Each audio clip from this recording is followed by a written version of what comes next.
Sosial şəbəkədə bahalı həyat tərzi ilə məşhurlaşan Azərbaycanlı model Diana Əhədpur Dubayda həracıya qatılıb. Analog TASS xəbər verir ki, getdiyi restoranlardan birində spirtli içkilərdən hazırlanan bir badə kokteyl həracıya çıxarılıb. Diana isə ona ən çox məbləği deyən qonaq olub. O, dünyanın ən dəbdəbəli kokteylinə 37.500 avro, təxminən 70.000 manat 12 qəpik ödəyib. Kokteyl 1937, 1950 və 1930-cu illərə aid olan içkilərdən hazırlanıb.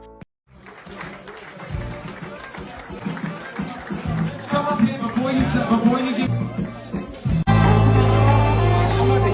Diana, you have made history here tonight. For the first time and the only time in the world, we want to congratulate you. Of all time, cheers! Wow, this is history. I'm going to leave this here for you, Diana. This is here. You get to take this home. These are both home. These are both for you. You can enjoy.